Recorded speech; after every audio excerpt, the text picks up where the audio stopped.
فوت ہونے والے کی چھوڑی ہوئی جائیداد سے پورے کیے جائیں گے۔ اگر کوئی وارث، کوئی رشتہ دار اپنی پاکڑ سے، اپنی جیب سے وہ اخراجات برداشت کر لیتا ہے، خوشی سے ادا کر دیتا تو فبہا، کوئی اس میں اعتراض نہیں۔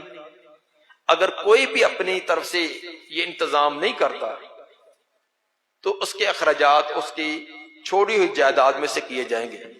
خالی ہے، بیکار ہے، چلتے ہیں۔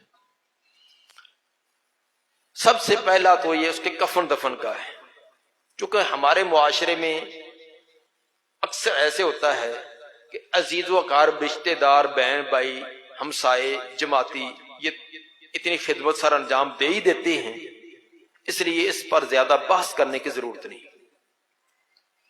اس کے بعد نمبر 2، میت کے ذمے جتنا قرضہ ہے وہ ادا کیا جائے گا۔ وراثت تقسیم نہیں ہوگی جب تک کہ قرضہ ادا نہیں ہوتا۔ صحیح بخاری کی روایت، نبی صلی اللہ علیہ وآلہ وسلم نے فرمایا، نفس المومن معلقۃ بدینہ حتی یقضی عنہ، ایک مومن کی جان اس کے قرضے کے ساتھ لٹکی رہتی ہے جب تک پیچھے سے ادا نہ کیا جائے۔ نفس المومن آپ نے کہا ہے، مسلم نہیں کہا۔ مسلمان وہ ہوتا جو ظاہری طور پر ہے، مومن ہوتا جو دلی طور پر، جو دلی طور پر مسلمان ہے، صوم و صلات کا پابند ہے، نیک صالح ہے، اس کی جان بھی قرضے کے ساتھ لٹکی ہے جب تک کہ قرضہ ادا نہ ہو۔ صحیح بخاری کی روایت، جب کہ جنازہ آتا آپ پوچھتے علیہ دین، کیا اس فوت ہونے والا جس کا جنازہ پڑھنے کے لیے مجھے کہا جا رہا ہے اس کے ذمہ قرضہ تو نہیں؟ اگر بتلایا جاتا کہ اس کے ذمہ قرضہ ہے تو دوسرا سوال آپ کا یہ ہوتا کہ اس نے قرضے کی ادائیگی کے لیے کچھ چھوڑا، کوئی جائیداد، کوئی مال، کوئی دولت چھوڑی؟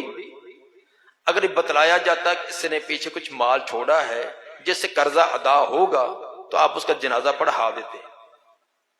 اگر یہ بتلایا جاتا کہ اس کے ذمہ قرضہ ہے لیکن قرضے کی ادائیگی کے لیے کچھ مال بھی نہیں، فقیر کنگال آدمی تھا، اب چاہیے تو یہ کہ بیچارہ جو کنگال ہے، فقیر ہے، اس پر ترس کھایا جائے، اس کا جنازہ پڑھایا جائے۔ لیکن آپ کیا کرتے؟ آپ فرماتے صلو علی صاحبکم، اپنے ساتھی کا خود جنازہ پڑھاؤ، میں یہ جا رہا ہوں، اپنے ساتھی کا جنازہ خود پڑھاؤ۔ نبی صلی اللہ علیہ وسلم اس کا جنازہ نہ پڑھاتے۔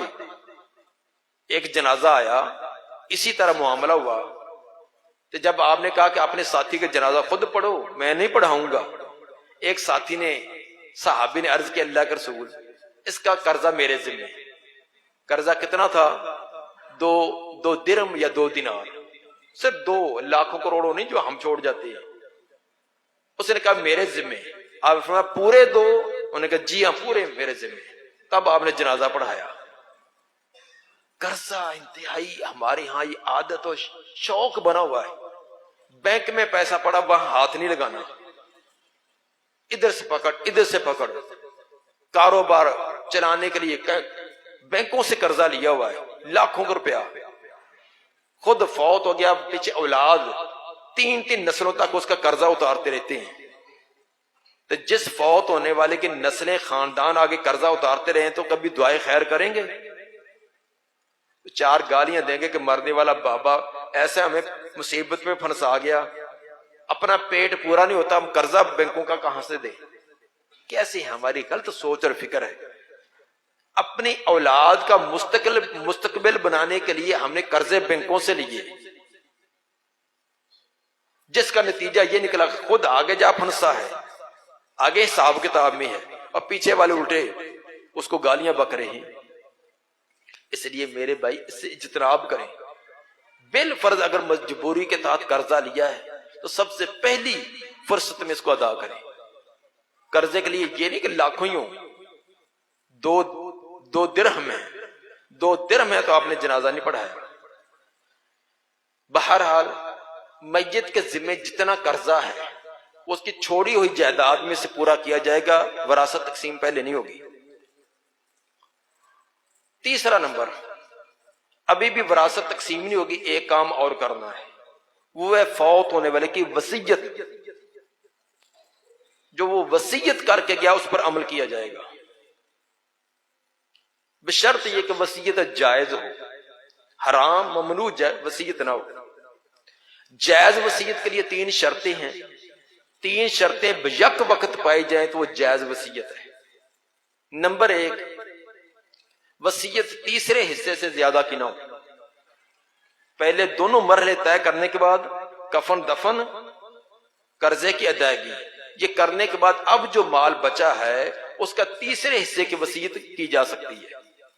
تیسرا حصہ کل مال کے 3 برابر حصے کرے، ان میں سے 1 حصہ، مثلا 3 لاکھ روپیہ ہے، 1 لاکھ کی وصیت کر سکتا ہے۔ 3 مرلے کا پلاٹ ہے، 1 مرلے کی وصیت کر سکتا ہے۔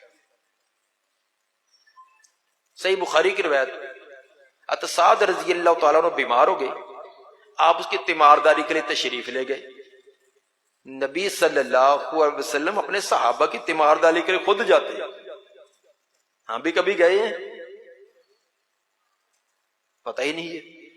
8 دن ہمارا کوئی نمازی ساتھی بیمار رہتا ہے، 8ویں دن ملتا ہے، کہاں گئے تھے جی؟ میں بیمار، اچھا مجھے پتہ ہی نہیں۔ بیوی بیمار ہو تو پتہ چلتا ہے، بیٹا بیمار ہو تو پتہ چلتا ہے، لیکن دینی بھائی کا پتہ ہی نہیں۔ اللہ کے بندو، ایک نماز میں نظر نہیں آیا تو آپ پوچھیں وہ کہاں گیا ہے؟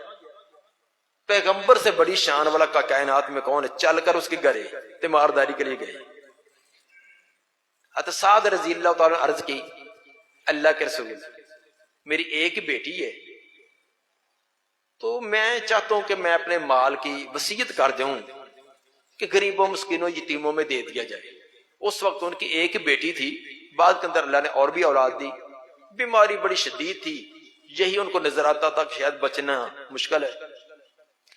عرض یہ کہ افاتصدق بالثلثین، اے اللہ کے رسول میں 2/3 کی وصیت کروں؟ کل مال کے 2 حصے غریبوں مسکینوں یتیموں مجاہدین کے لیے اور 1 وارثوں کے لیے۔ قال اللہ، آپ نے فرمایا کہ نہیں، یہ وصیت نہیں کر سکتا۔ قال فبالشطر، دوبارہ سوال کیا اللہ کے رسول، آدھے کی اجازت دو کہ آدھا میں وصیت کر جو غریبوں مسکینوں کو دیا جائے اور آدھا میرے ورثاء کے لیے۔ قال اللہ، آپ نے فرمایا کہ یہ بھی جائز نہیں۔ تیسری مرتبہ انہوں نے عرض کی فبالثلث، اللہ کے رسول 1/3 حصہ، تیسرے حصے کی اجازت دو کہ 2 حصے میرے وارثوں کے اور 1 میں غریبوں مسکینوں کے لیے وصیت کروں۔ آپ نے فرمایا کہ الثلث والثلث کثیر، ٹھیک ہے آپ تیسرے حصے کی وصیت کر سکتے ہیں، لیکن تیسرا بھی کچھ زیادہ ہی لگتا ہے، تیسرا بھی کچھ زیادہ محسوس ہو رہا ہے۔ گویا کہ آپ نے خوشی سے اجازت نہیں دی۔ پھر آپ نے آگے کیا فرمایا؟ فرمایا کہ اگر تو اپنے وارثوں کو غنی حالت میں چھوڑ کر جائے، وہ زیادہ بہتر ہے اس سے کہ ان کو فقیر اور کنگال کر کے جائے، لوگوں سے ہاتھ پھیلاتے پھرے، لوگوں سے مانگتے پھرے۔ تو یہ نہیں کہ سارا غریبوں مسکینوں میں کر جائے اور پیچھے وارث جو وہ تنگ دستی سے دوسروں کے سامنے بھیک مانگتے پھرے۔ صحیح بخاری کی کتاب الوصایا میں ترجمۃ الباب میں مفسر قرآن ابن عباس رضی اللہ عنہما اسی حدیث کے تفسیر میں فرماتے ہیں کہ اگر لوگ تیسرے حصے کے بجائے چوتھے حصے کی وصیت کرے تو یہ زیادہ بہتر ہے، اس لیے کہ نبی صلی اللہ علیہ وآلہ وسلم نے تیسرے کی اجازت تو دی، لیکن ساتھ یہ بھی فرمایا الثلث کثیر، تیسرا کچھ زیادہ ہی لگتا ہے۔ اس لیے ابن عباس فرمایا کرتے تھے کہ تیسرے کے بجائے چوتھے کی وصیت کرنی چاہیے۔ پہلی شرط یہ وصیت کے لیے کہ وہ تیسرے حصے سے زیادہ کی وصیت نہ کرے۔ اگر اس سے کوئی زیادہ وصیت کرتا ہے کہ میرا کل مال غریبوں کو دے دینا، مسجد کو دینا، مدرسے کو دینا، فلاں کو دینا، آدھا دینا، یہ اس کی وصیت باطل ہے، اس پر عمل نہیں ہوگا۔ عمل نہ ہونے کا یہ معنی نہیں کہ کل کل عدم ہے، جتنا اس کو اختیار تھا اس پر عمل کریں گے، جو اختیار نہیں تھا وہ کینسل ہو جائے گی۔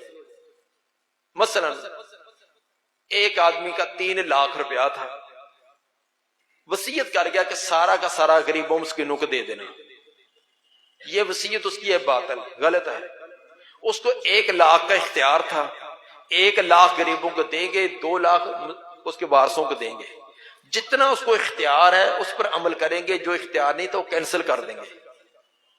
تو غلط وصیت کا مطلب یہ نہیں کہ ساری کی ساری کل عدم ہو جائے گی۔ اس کی دلیل صحیح مسلم اور ابو داؤد کی روایت کے اندر ایک واقعہ ہے۔ ایک صحابی رضی اللہ تعالیٰ عنہ، وفات کے وقت ان کے 6 غلام تھے اور ان کا کوئی مال نہیں تھا۔ زندگی کے آخری حصے میں جہاد پر گئے، مال و غنیمت میں کافی حصہ آ گیا، 6 غلام کے حصے میں آئے۔ فوت ہوتے وقت انہوں نے وصیت کی کہ میرے 6 کے 6 غلام آزاد کر دیے جائیں۔ وصیت کے مطابق وارثوں نے آزاد کر دیے۔ اس کے بعد نبی صلی اللہ علیہ وآلہ وسلم کو اطلاع دی گئی کہ فلاں آدمی فوت ہوا، اس نے یہ وصیت کی تھی، اس کے وصیت کے مطابق اس کے 6 غلام آزاد کر دیے۔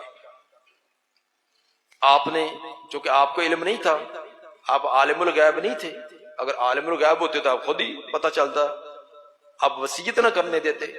آپ نے ان 6 غلاموں کو واپس بلایا کہ جن کو آزاد کر دیا ہے ان کو واپس لاؤ۔ واپس لایا گیا۔ 6 غلاموں کے آپ نے 3 گروپ بنائے، 2 کی 3 جوڑیاں بنا دی۔ پھر ان کے نام قرہ ڈالا۔ جس جوڑی کے نام قرہ نکلا ان 2 کو آزاد کیا، باقی 4 وارثوں کو دیے۔ اور فوت ہونے والا جس نے یہ وصیت کی تھی اس کے بارے میں آپ نے سخت الفاظ کہے کہ اس نے یہ غلط وصیت کیوں کی ہے، اور سخت الفاظ بہقی کی روایت کے اندر بھی بیان کیے گئے ہیں کہ آپ نے یہ فرمائے تھے کہ اگر اس کے مجھے پہلے پتا چل جاتا اس نے یہ غلط وصیت کی ہے، میں اس کے دفن کے وقت موجود ہوتا تو میں اس کو مسلمانوں کے قبرستان میں دفن نہ ہونے دیتا۔ اتنا غلط اس نے وصیت کی ہے۔ یہ بہقی کے اندر الفاظ حسن درجے کے۔ یہ غلط وصیت، سارا کا سارا مال شیطان بڑی کوشش کرتا ہے زندگی بھر تو وارثوں کا حصہ بھی نہیں دینے دیتا، بہنوں کی وراثت دبائی، بھائیوں کا حصہ دبایا، ہمسایوں کی ایک اینٹ ٹھوکرے لگا کر 2 انچ اپنے قبضے میں کر لی۔ زندگی بھر تو کسی کو 1 انچ اس کا حصہ نہیں دیا جو بنتا بھی تھا۔ مرتے وقت یہ پٹی پڑھاتا شیطان کہ یار تو نے تو کھا ہنڈا لیا، ساری وصیت کر اگر جنت بنا۔ تو بابا بھی سوچتا ہے کہ ہاں یار میں نے تو کھا پی لیا ہے، پتہ نہیں بعد والے کیا کریں گے، میں ساری مسجد کو دیتا ہوں، مدرسے کو دیتا ہوں، جنت تو بناؤں۔ حالانکہ شیطان نے چکر دیا ہے، مرتے وقت بھی اس کو گمراہ کر دیا، ساری وصیت کا چکمہ دے کر اس کو گمراہ کر دیا، جو تھوڑی بہت اس کے پاس کوئی نیکی تھی وہ بھی ضائع کر دی۔ اور ایک روایت میں یہ آتا بھی ہے کہ آپ نے فرمایا کہ ایک آدمی 60 سال عبادت کرتا ہے، 60 سال، مرتے وقت غلط وصیت کی وجہ سے جہنم میں چلا جاتا ہے۔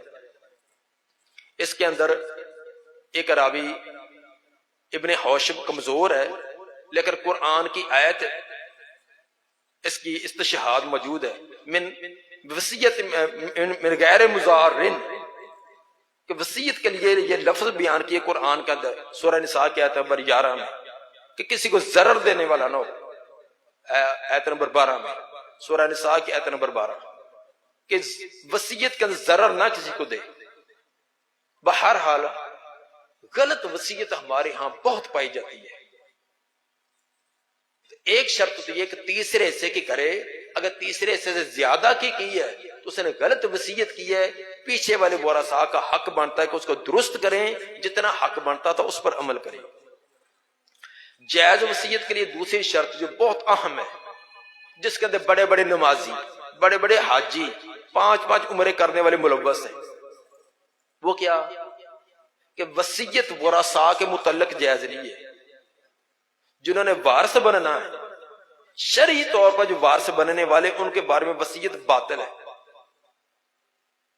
جامع ترمذی اور ابو داؤد کی روایت، نبی صلی اللہ علیہ وآلہ وسلم نے فرمایا ان اللہ قد آتا کل ذی حق حقہ فلا وصیت لوارث، ہر حقدار کا اللہ نے خود حق مقرر کر دیا، حقداروں کے اللہ نے حق خود مقرر کیے، بیوی کا، ماں کا، بیٹی کا، ہر ایک کا حق مقرر کر دیا۔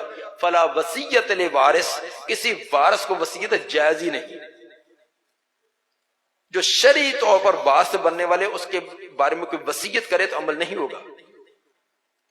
میری بیوی کو یہ پلاٹ دے دینا، میری فلاں بڑے بیٹے کو اتنا دے دینا، میرے فلاں کو اتنا دے دینا، یہ اس کی وصیت باطل ہے، عمل نہیں ہوگا۔ زبانی کہے اسٹام کر کے جائے۔ سرکاری سطح پر، عدالتی سطح پر تو اس کا اگر اسٹام کرا دیا ہے، اس کے نام کروا دیا ہے تو وہ مالک بنے گا۔ شرعی طور پر ایک زندگی میں دینا، ایک وصیت کرنا کہ میرے مرنے کے بعد، وصیت ہوتی ہے مرنے کے بعد ایسے عمل کیا جائے، اس وصیت پر عمل نہیں ہوگا، یہ باطل وصیت ہے۔ جب اللہ نے حق مقرر کر دیا ہے تب بندے کو کیا اختیار اس میں تبدیلی کرے؟ جو اللہ نے جس کو حق دیا اتنا دو۔ تو ورثاء کو وصیت کرنا یہ جائز نہیں ہے، غیر وارثوں کو وصیت ہوتی ہے۔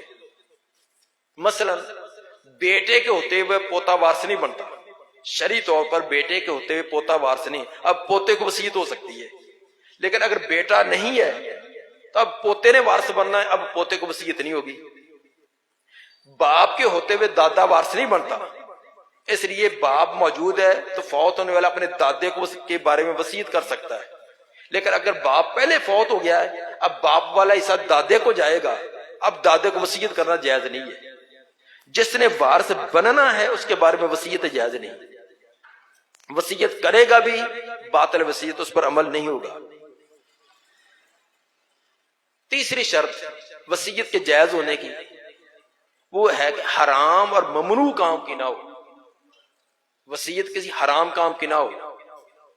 لا طاعۃ فی المعصیہ انما طاعۃ فی المعروف، صحیح بخاری کی روایت ہے کہ اطاعت نیکی کے کاموں میں ہوتی ہے، گناہ کے کاموں میں اطاعت نہیں ہے۔ لا طاعۃ لمخلوق فی معصیۃ الخالق، جہاں خالق کی نافرمانی ہو وہاں مخلوق کی اطاعت نہیں کی جاتی، مخلوق کی بات نہیں مانی جائے گی۔ مثلا باطل وصیت غلط کام کی، کوئی یہ کہے کہ میرے مرنے کے بعد میری قبر کو پکا بنانا، اس کے اوپر چپس لگانا، اس کے اوپر پلیٹیں لگانا، اس کے اوپر گنبد بنانا، تیسرے دن یہ کرنا، پانچویں دن یہ کرنا، فلاں دن یہ کرنا، اس کے اوپر قوالی کرنا، یہ باطل وصیت پر عمل نہیں ہوگا۔ جو کتاب و سنت کے خلاف اس پر عمل نہیں ہوگا۔ یہ تین شرطیں ہیں، تیسرے حصے سے زیادہ کی وصیت نہ ہو، ورثاء کے متعلق نہ ہو، حرام کام کی نہ ہو۔ یہ تینوں شرطیں پائی جائیں تو یہ جائز وصیت ہے، جائز وصیت پر عمل کرنا لازمی ہے، ضروری ہے۔ اگر وارث عمل نہیں کریں گے وہ گناہ گار ہے، مجرم ہے۔ وصیت زبانی کی ہے، وصیت تحریر کر دی ہے، سادہ کاغذ پر ہے، اسٹامپ پر ہے۔ وصیت کے لیے کوئی شرط نہیں ہے کوئی تحریر کی ہو، زبانی بھی کر دی ہے، وہ وصیت ہے، اس پر عمل کرنا لازمی ہے، لیکن یہ تین شرطیں پائی جانی لازمی۔ قرآن میں سورہ نساء کی آیت نمبر 11 اور 12 میں جہاں بھی وراثت کے حصے بیان کیے تو آخر میں یہ فرمایا من بعد وصیت او دین، وصیت اور دین کے بعد، پہلے وصیت اور قرضہ پورا ہوگا پھر اس کے بعد یہ حصے دیے جائیں گے۔ یہ ایک تمہیدی بات تھی کہ فوت ہونے والے کا مال 3 مرحلے طے کر کے جب چوتھے میں جائے گا تب ورثاء میں تقسیم کریں گے۔ نمبر 1 اس کے کفن دفن کا خرچہ، نمبر 2 قرضے کی ادائیگی، نمبر 3 وصیت۔ یہ 3 کام کرنے کے بعد اب جو مال بچے وہ مال منقولہ غیر منقولہ، روپیہ پیسہ سونا چاندی جو کچھ بھی ہے اب ورثاء میں تقسیم ہوگا۔ ورثاء میں تقسیم کیسے کریں گے؟ اس سے پہلے ایک بات اور ذہن میں رکھیں، فوت ہوتے وقت جو مرنے والی کی ملکیت میں ہے، فوت ہونے والا مرد ہے عورت ہے، جس چیز کا وہ مالک ہے وہ سب کی سب وراثت میں تقسیم ہوگی۔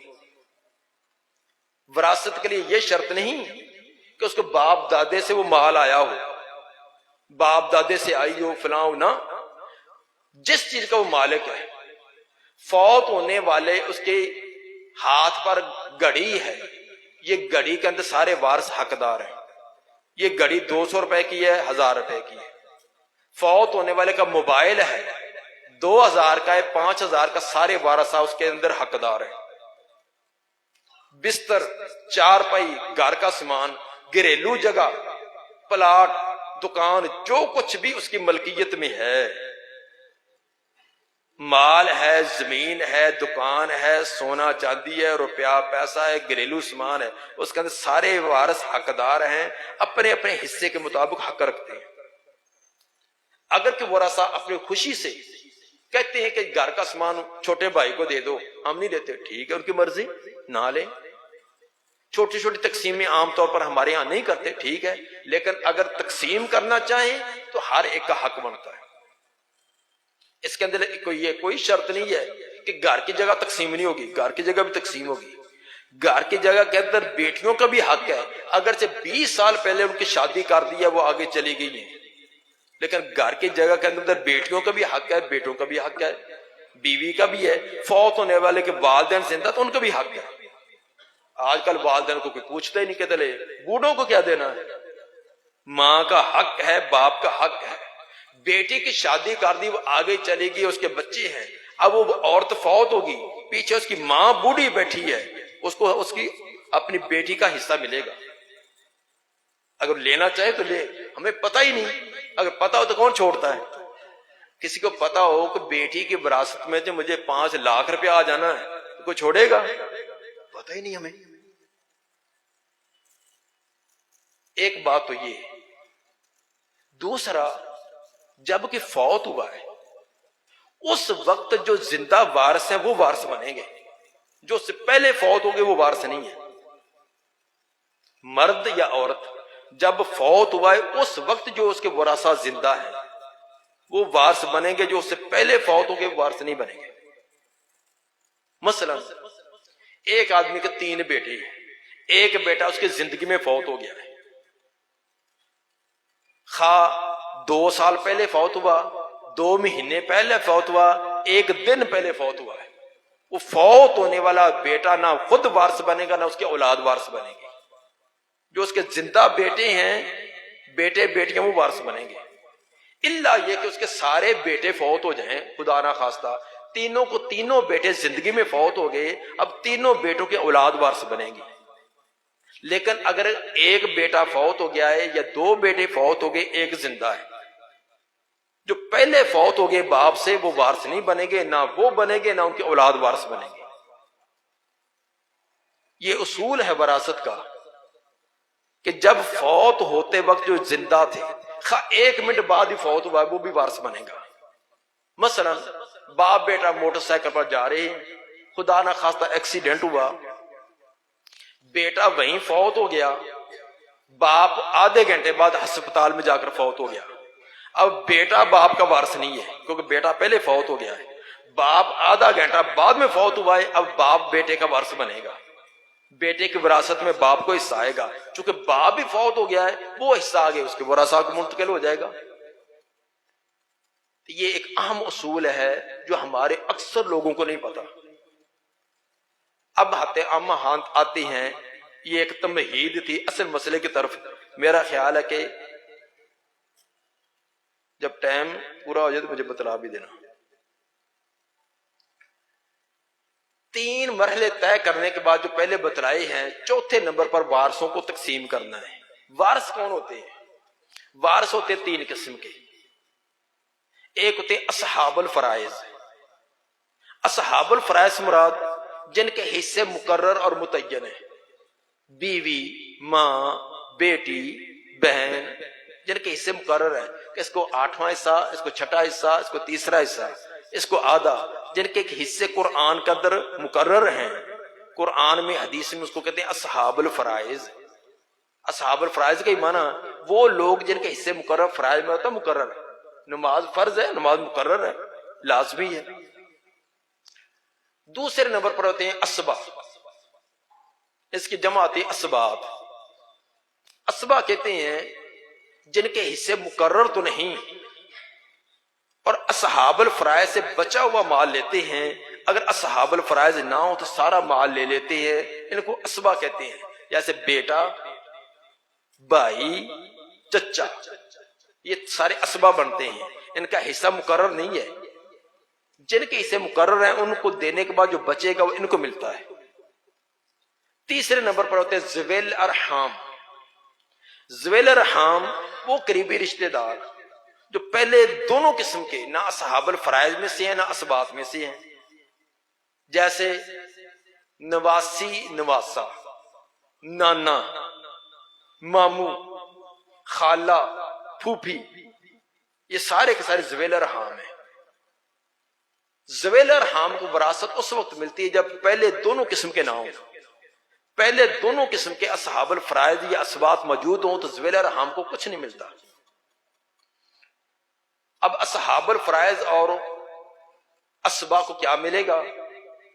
میں مختصر وقت میں یہ آپ کو بیان کرنے کی کوشش کروں گا۔ میت کے ساتھ، میت مرد ہے یا عورت، اس کے قریبی رشتہ دار ہوتے ہیں چار قسم کے۔ کتنے ہوتے ہیں؟ چار قسم کے قریبی رشتے ہوتے ہیں۔ نمبر ایک، اولاد، سب سے قریبی تعلق اور رشتہ اولاد کا ہوتا ہے۔ نمبر دو، والدین۔ نمبر تین، خامد بیوی۔ نمبر چار، بہن بھائی۔ یہ چار قریبی رشتے ہوتے ہیں۔ اب ہم چاروں کا مختصر سا جائزہ لیتے ہیں کہ کس کو کس حالت میں کیا کچھ ملے گا۔ نمبر ایک، اولاد، سب سے قریبی رشتہ، کلوز تعلق اولاد کے ساتھ ہوتا ہے۔ فوت ہونے والا مرد ہے یا عورت، اس کی چھوڑی ہوئی جائیداد میں سے اولاد کو کیا ملے گا؟ اولاد اگر کسی کی ہے، مرد یا عورت کی، تو اس کی چار ممکنہ صورتیں ہیں۔ اگر کسی کی اولاد ہے تو اس کی چار میں سے کوئی ایک صورت ہوگی۔ نمبر ایک کہ اولاد میں صرف ایک بیٹی ہے، فوت ہونے والے مرد یا عورت کی ایک بیٹی اور کوئی اولاد نہیں، ایک صورت تو یہ ہے۔ دوسری صورت یہ ہے کہ فوت ہونے والے کی اولاد میں بیٹیاں ہیں لیکن ایک سے زیادہ، صرف بیٹیاں لیکن ایک سے زیادہ ہے۔ تیسری ممکنہ صورت یہ ہے کہ فوت ہونے والے کی اولاد میں بیٹے اور بیٹیاں دونوں قسم کے ہیں، بیٹے بھی اور بیٹیاں بھی۔ چوتھی ممکنہ صورت یہ ہے کہ صرف اولاد میں بیٹے ہی بیٹے ہوں، کوئی بیٹی نہ ہو۔ اگر کسی کی اولاد ہے تو ان چار صورتوں میں سے کوئی ایک صورت بنے گی، اس کے علاوہ کوئی ممکن نہیں ہے۔ صرف ایک بیٹی یا صرف بیٹیاں لیکن ایک سے زیادہ۔ نمبر تین، بیٹے بیٹیاں دونوں قسم کے۔ نمبر چار، صرف بیٹے۔ اگر ایک بیٹی ہے اولاد میں تو اس کو وراثت میں کیا ملے گا؟ اس کو ملے گا آدھا حصہ، 1/2۔ کل جائیداد کا آدھا حصہ ملے گا اگر بیٹی اولاد میں صرف ایک بیٹی ہے۔ لیکن آدھا کس کا؟ وہ پہلے تینوں مرحلے طے کرنے کے بعد جو بچا ہے، کفن دفن، قرضے کی ادائیگی اور وصیت، یہ تین طے کرنے کے بعد اب جو بچا اس کا آدھا بیٹی کا۔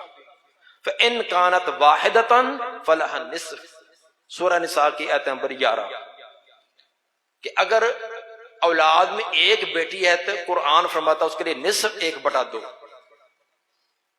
نمبر دو کہ اولاد میں صرف بیٹیاں ہی بیٹیاں ہیں لیکن ایک سے زیادہ ہیں۔ اگر بیٹیاں ایک سے زیادہ ہوں تو ان کو ملے گا 2/3، 2/3۔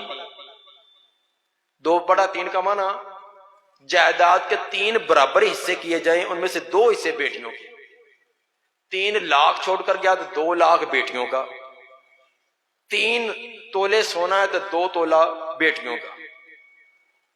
فَإِن كُنَّ نِسَاءً فَوْقَ اثْنَتَيْنِ فَلَهُنَّ ثُلُثُ مَا تَرَكَ، سورہ نساء آیت نمبر 11۔ اگر فوت ہونے والے کی اولاد میں 2 یا 2 سے زیادہ بیٹیاں ہوں، فَلَهُنَّ ثُلُثُ مَا تَرَكَ، ان کو کل جائیداد کے 2/3، 2/3 ملے گا۔ بیٹیاں 2 ہیں، 4 ہیں، 10 ہیں، ان کو 2/3 ہی ملے گا، وہ آپس میں برابر تقسیم کر لیں گے۔ اس کے اندر شادی شدہ غیر شادی شدہ کا کوئی فرق نہیں۔ اس کے اندر بیٹی جو ہے وہ آگے چلی گئی ہے یا آپ کے پاس رہتی ہے، کوئی فرق نہیں ہوگا۔ ہر بیٹی کو برابر 2/3 کا نکال کر ہر کو برابر تقسیم کر دیں گے۔ تیسری صورت تھی اولاد کی کہ بیٹے اور بیٹیاں دونوں ہوں، بیٹے بھی ہیں اور بیٹیاں بھی۔ اس کا اصول قرآن نے فرمایا للذکر مثل حظ الانثیین، یوصیکم اللہ فی اولادکم للذکر مثل حظ الانثیین، سورہ نساء آیت نمبر 11، کہ تمہاری اولاد کے بارے میں اللہ حکم دیتا ہے کہ بیٹے کو 2 بیٹیوں کے برابر حصہ دو۔ اگر بیٹے بیٹیاں ملے جلے ہیں، اصول یہ ہے کہ بیٹے کو ڈبل ملے گا، بیٹی کو سنگل ملے گا۔ مثلا ایک بیٹا اور ایک بیٹی ہے، 3 لاکھ روپیہ ہے، 2 لاکھ بیٹے کا، 1 لاکھ بیٹی کا، 3 مرلے کا پلاٹ تھا، 2 مرلے بیٹے کے اور 1 بیٹی کا۔ اگر زیادہ بیٹے بیٹیاں ہوں تو ان کا یہی، ہر بیٹے کو ڈبل اور ہر بیٹی کو سنگل۔ شاید یہ مسئلہ آپ کو تھوڑا سا تقسیم کرنے میں دقت آئے کہ اگر ایک بیٹا ایک بیٹی ہے تو ویسے سیدھی سیدھی بات کہ بیٹے کو ڈبل بیٹی کو سنگل۔ اگر بیٹے زیادہ ہوں، بیٹے بیٹیاں، تو یہ تو ہمیں پتا ہے کہ بیٹے کو ڈبل دینا ہے، بیٹی کو سنگل، لیکن وہ ڈبل اور سنگل تقسیم کیسے کریں؟ مثلا ایک آدمی 3 بیٹے اور 2 بیٹیاں چھوڑ گیا ہے اور روپیہ چھوڑ گیا ہے 24 لاکھ۔ اب ہمیں یہ تو پتا ہے کہ بیٹے کو ڈبل دینا ہے، بیٹی کو سنگل دینا ہے، لیکن 3 بیٹے اور 5 بیٹیوں کو 24 لاکھ کتنا دیں؟ یہ ہمیں عام طور پر حساب کتاب کرنے میں دقت آتی ہے۔ اس کا میں آسان سا آپ کو اصول بتلاتا ہوں کہ قرآن نے فرمایا کہ للذکر مثل حظ الانثیین، مذکر کو، بیٹے کو 2 مؤنثوں، 2 بیٹیوں کے برابر دو۔ تو ایسے کرو کہ ہر بیٹے کو 2 بیٹیوں کے قائم کام سمجھ لو، فرض کر لو کہ ہر بیٹا 2 بیٹیوں کی جگہ، کیونکہ اس کو 2 بیٹیوں کا حصہ ملنا ہے۔ 3 بیٹوں کی اگر بیٹیاں بنائیں تو کتنی بنیں گی؟ 6۔ 3 بیٹے اور 2 بیٹیاں چھوڑ کر گیا نا، 3 بیٹوں کو اگر بیٹیاں فرض کریں تو 6 بن جائیں گی، 6 یہ اور 2 حقیقی بیٹیاں، کتنی ہوگی؟ 8۔ 24 لاکھ کو 8 پر تقسیم کر دیں، کتنا آ جائے گا؟ 3 لاکھ۔ 8 یہ 24، 3 لاکھ جواب آئے گا۔ یہ جو جواب آیا یہ ہر بیٹی کا حصہ، اور اسی جواب کو ڈبل کر لو تو ہر بیٹے کا حصہ۔ مثلا 2 بیٹیاں تھیں، ہر بیٹی کو مل جائے گا 3 لاکھ، اور 3 لاکھ کا ڈبل کر لو 6، ہر بیٹے کو مل جائے گا 6 لاکھ۔ 3 بیٹوں کو 18 لاکھ مل جائے گا، اور 2 بیٹیوں کو 6 لاکھ مل جائے گا، 18 اور 6 24 پورا ہو گیا۔ اسی طرح اگر اس کا متضاد کر لو کہ 3 بیٹیاں اور 2 بیٹے ہیں، فوت ہونے والے کہ 3 بیٹیاں 2 بیٹے ہیں، تو 2 بیٹوں کی بیٹیاں بنائیں، کتنی بن جائیں گی؟ 4۔ میرا خیال ہے بعد حساب کتاب کافی کمزور ہے، سب بولے نا، پتہ چلے مجھے بھی کہ سب کو سمجھ آ رہی ہے۔ 2 بیٹے اور 3 بیٹیاں ہیں، تو 2 بیٹوں کی بیٹیاں بنائیں تو کتنی بنے گی؟ 4، اور 3 بیٹیاں ویسے ہی ہیں، کل کتنی؟ 7۔ تو 24 لاکھ کو 7 پر تقسیم کریں، 7 پر تقسیم کریں، جو جواب آئے گا وہ ہر بیٹی کا حصہ، اسی جواب کو ڈبل کر لو وہ بیٹے کا حصہ۔ بالکل آسان اور سادہ سا طریقہ ہے۔ یہ تھا کہ اگر فوت ہونے والے کے بیٹے اور بیٹیاں دونوں قسم کے اولاد ہیں۔ چوتھی صورت یہ ہے کہ صرف بیٹے ہیں، فوت ہونے والے کے صرف بیٹے بیٹے ہیں، تو اس کا طریقہ یہ ہے کہ یہ بنے گے اسبہ۔ اسبہ کا معنی باقی وارثوں کو دیں، باقی وارثوں سے ہمارا بیوی ہے، اگر ماں ہے تو وہ ہے، باپ ہے تو وہ ہے، ان کو دینے کے بعد جو بچے گا وہ بچا ہوا سارا کا سارا بیٹوں کا حصہ ہے۔ فرضی حصے جن کے ہیں نا ان کو دے دے، اور باقی بچا ہوا وہ بیٹوں کا حصہ۔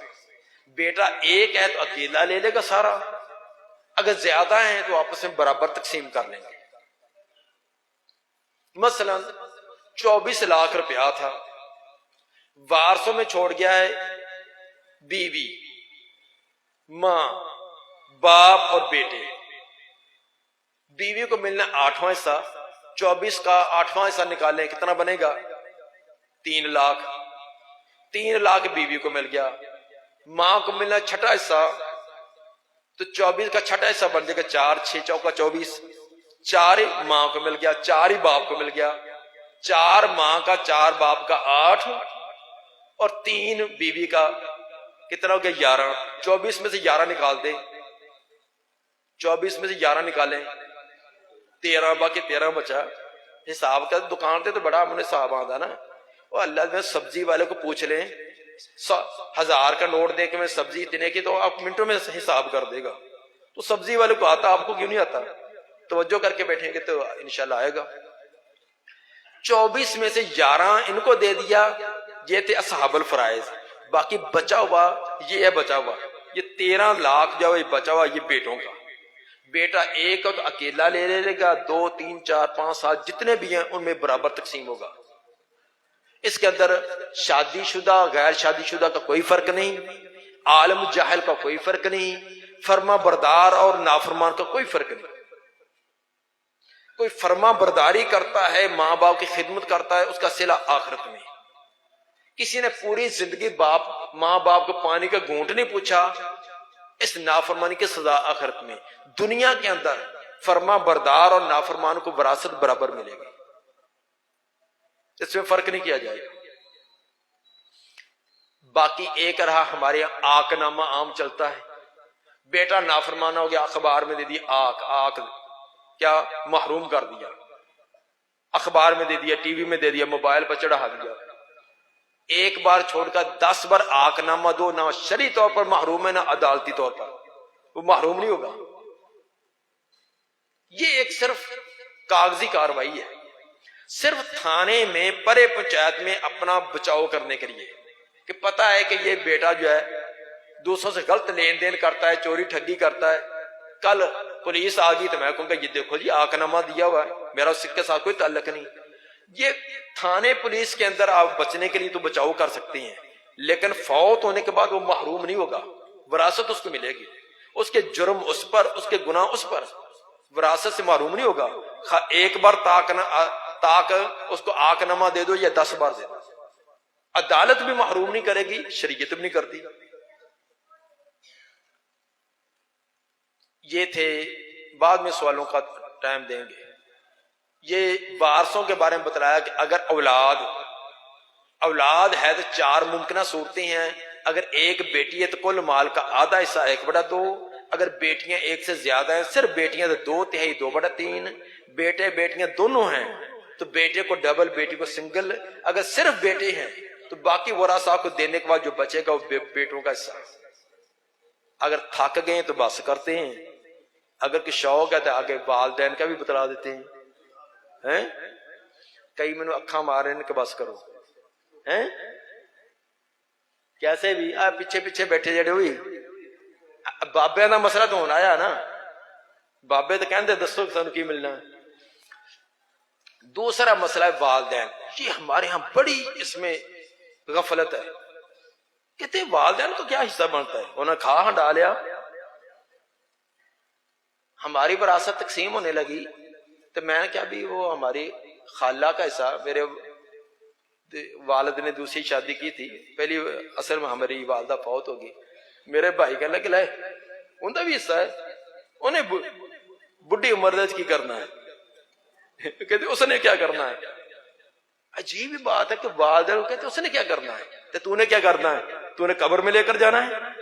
جس نے پالا ہے، سنبھالا ہے، ہزاروں تیرے پیچھے غم فکر کیے ہیں، تیرے مستقبل کے لیے پتہ نہیں کیا کچھ اپنے داؤ پر لگایا، اس کو کوئی حق نہیں بنتا. والدین کا حق ہے. اگر کوئی مرد یا عورت فوت ہو جائے تو اس کی ماں کو کیا ملے گا. ماں کی 2 حالتیں، یا تو ماں کو 6واں حصہ ملے گا یا 3واں حصہ. فوت ہونے والا مرد ہے یا عورت میں بار بار اس لیے کہہ رہا ہوں کہ عام طور پر وہ فوت ہونے والا والدین وارث ہے تو کون فوت ہوگا، بیٹا یا بیٹی.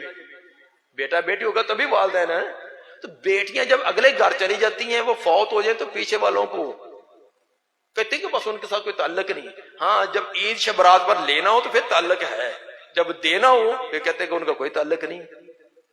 والدین کا حق بنتا ہے. ماں کی یہ 2 صورتیں، اگر فوت ہونے والے مرد یا عورت کی اولاد ہے، اولاد بیٹا ہے، بیٹی ہے، پوتا ہے، پوتی ہے، کوئی بھی موجود ہو، تب ماں کو ملے گا 6واں حصہ 1/6.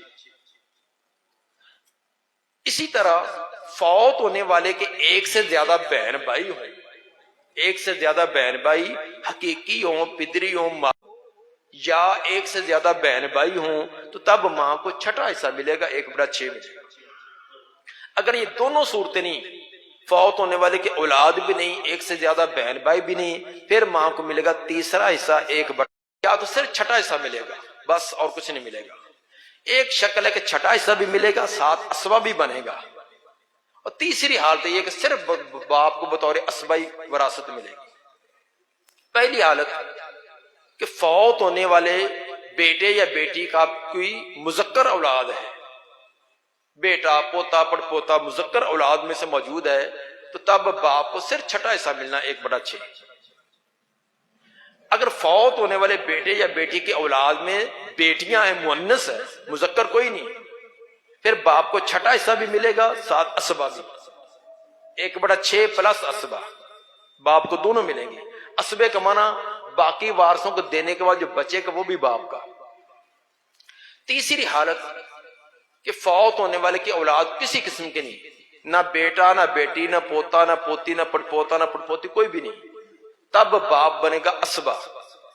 اسبہ کا معنی باقی فرضی سے دے کر جو بچے کا سارا باپ کا، اور عام طور پر باپ کو ایسی شکل میں زیادہ ہی ملتا ہے، جب بطور اسبہ ملے گا باپ کو زیادہ ملا کرتا ہے۔ باپ کی 3 حالتیں ہیں، اگر فوت ہونے والے کی مذکر اولاد ہے تو تب صرف چھٹا حصہ، اگر فوت ہونے والے کی صرف مؤنث اولاد ہے تو چھٹا حصہ بھی اور ساتھ اسبہ بھی، اگر کسی قسم کی اولاد نہیں، نہ مذکر نہ مؤنث، پھر باپ بنے گا اسبہ۔ صرف ایک وارث کا حصہ اور بیان کرنا ہے، وہ بھی بہت اہم ہے، وہ ہے خامد بیوی۔ 2 قسم کے وارثوں کا بیان کر دیا، اولاد والدین۔ خامد بیوی بڑا مختصر سا مسئلہ کہ بیوی فوت ہو جائے تو خامد کو اس کی وراثت میں سے کیا ملے گا؟ پہلی بات تو آپ کو عجیب لگے کہ بیوی کی بھی وراثت ہوتی ہے، جو کو چھوڑ کے سارے خامد نے قبضہ کر لینا ہے؟ نا، اول تو یہ ہمارے معاشرے کے اندر بیوی بیچاری کو سمجھا تھا اس کو کچھ ہے ہی نہیں۔ بیوی کی بھی مال ہے، اس کا جہیز ہے، حق مہر ہے، اس کو والدین سے کچھ آیا ہے، اس نے خود کمائی کی ہے، اس کی ملکیت ہے، وہ فوت ہوگی تو وہ تقسیم ہوگی، وراثت ہے۔ خامد کو بیوی کی وراثت میں کیا ملے گا؟ خامد کی 2 حالتیں ہیں، یا خامد کو آدھا ملے گا 1/2، یا چوتھا حصہ ملے گا 1/4، بس 2 حالتوں میں سے کوئی ایک چیز ملے گی۔ 1/2 کب؟ جب فوت ہونے والی بیوی، اس کی کوئی اولاد نہیں، نہ بیٹا نہ بیٹی نہ پوتا نہ پوتی، نہ اس خامد سے نہ کہ پچھلے خامد سے۔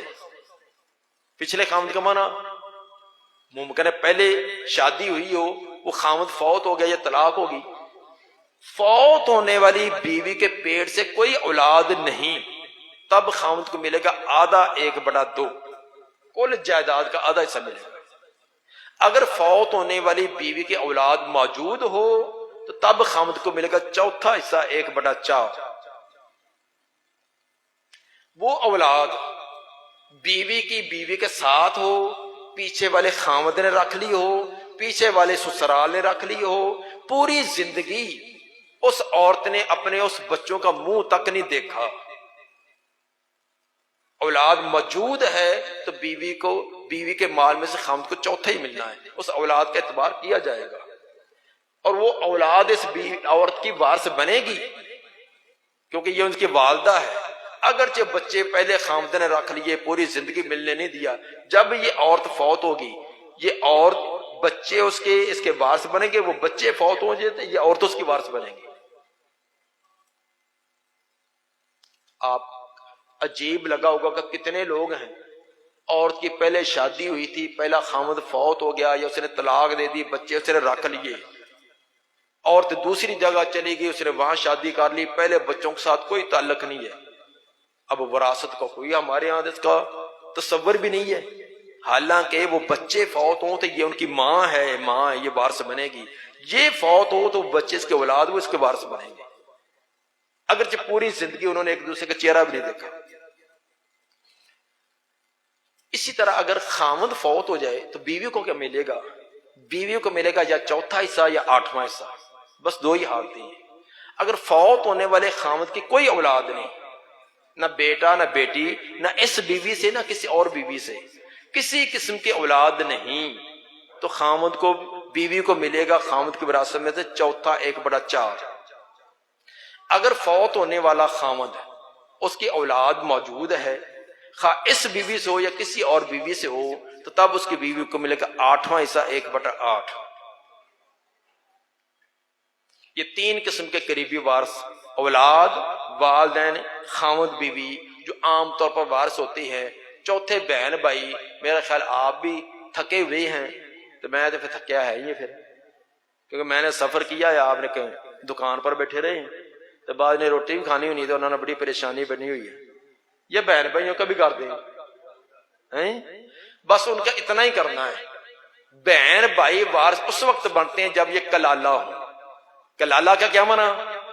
فوت ہونے والے کا بیٹا پوتا نہ ہو، باپ دادا نہ ہو، اس وقت بہن بھائی وارث بنتے ہیں۔ اگر فوت ہونے والے کا بیٹا پوتا پڑپوتا ان میں سے کوئی موجود ہے یا باپ دادا موجود ہے، تو بہن بھائیوں کو ایک چوانی بھی نہیں ملے گی، نہ حقیقی بہن بھائیوں کو، نہ پدری کو، نہ مادری کو۔ بہن بھائیوں کو وراثت اس وقت جاتی ہے جب فوت ہونے والے کا بیٹا پوتا بھی نہ ہو اور اوپر باپ دادا بھی نہ ہو، نہ اصل ہو نہ فرع ہو۔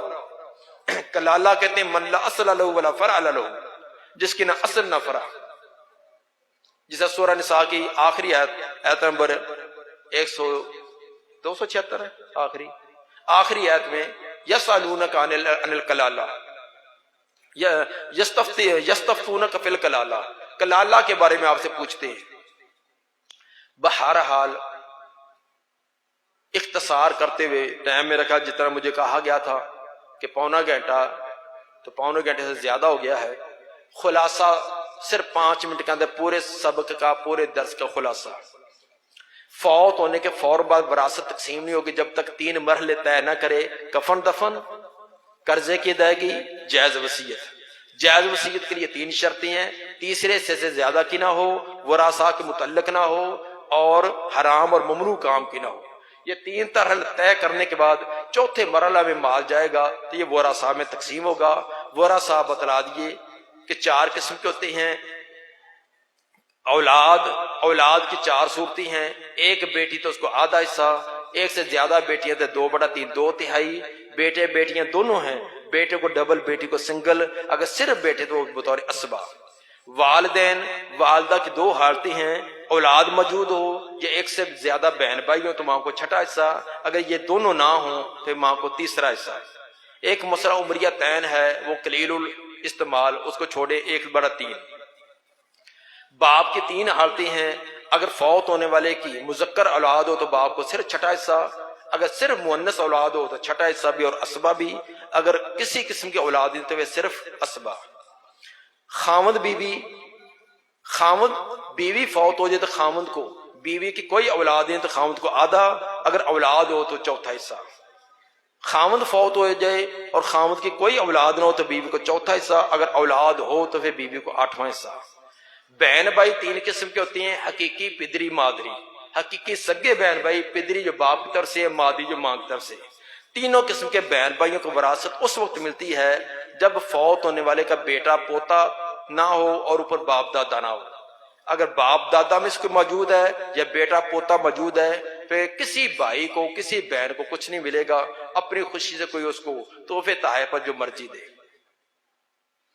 اب مولانا عثمان غنی صاحب تشریف لے آئے ہیں، تو میرا تو تھے ڈھیلے سے دیسی سے مسئلے، اب وہ آپ کو ولایتی انداز میں کچھ سنائیں گے، آپ کو گرم بھی کریں گے۔ تو اگر کسی کے سوال ہے تو سوال بعد میں، کسی کا ذاتی سوال ہے یا کسی کو سمجھ نہیں آئی وراثت کے متعلق، وہ بعد کے اندر 5 7 10 منٹ کی ہماری مجلس ہو جائے گی۔ اب مولانا عثمان غنی صاحب جو فیصل آباد سے تشریف لائے میرے ساتھ، تو وہ آپ کو مختصر وقت میں کوئی 5 10 15 منٹ میں جتنا آپ پسند کریں گے اور وہ پسند کریں گے بیان فرمائیں۔